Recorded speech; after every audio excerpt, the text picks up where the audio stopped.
ఓం నమో నారాయణాయ. పవిత్ర వైకుంఠ ఏకాదశి దినమున శ్రీకూర్మ అవతారంలో ఉన్నటువంటి శ్రీ మహావిష్ణువు యొక్క ఆశీస్సులు మనందరి మీద ఉండాలని కోరుకుంటూ, శ్రీకాకుళంకు 20 కిలోమీటర్ల దూరంలో ఉన్నటువంటి శ్రీకూర్మనాథ క్షేత్రం ఎంతో పవిత్రమైనటువంటి క్షేత్రము. ఆ గుడి ఆవరణం అంతా ఎంతో ప్రశాంతమైన వాతావరణంతో జనాల తాకిడి చాలా తక్కువగా ఉంటుంది. ఆ గుడి ప్రాంగణం అంతా కూడా దేవతలు దానవులు తలబెట్టిన క్షీరసాగర మదనంలో సాక్షాత్తు శ్రీ మహావిష్ణువే శ్రీకూర్మావతారంలో వెలిసినటువంటి చరిత్ర మనకు తెలిసిందే.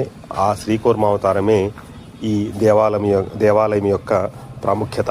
ఆలయం లోపల శ్రీ కూర్మనాథుని దర్శనం అంతరము పక్కనే శ్రీ మహాలక్ష్మి అమ్మవారు ఉంటుంది. అమ్మవారిని దర్శించుకుని బయటకు రాగానే ఆలయ ప్రాంగణంలో తాబేల్ పార్కు, నక్షత్ర తాబేళ్లు చాలా ఉంటాయి.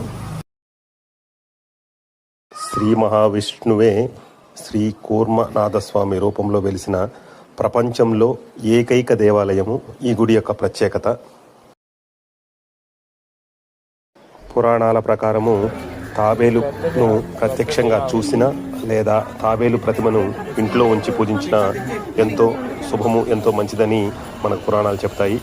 అలాంటి శ్రీ కూర్మనాథుని యొక్క దర్శనము పరమ పవిత్రమైన ఈ వైకుంఠ ఏకాదశి రోజున జరగడం మన సబ్స్క్రైబర్స్ అందరికీ శ్రీ కూర్మనాథుని ఆశీస్సులు ఉండాలని మనస్ఫూర్తిగా కోరుకుంటూ, బాయ్ ఫ్రెండ్స్. ఓం నమో నారాయణాయ.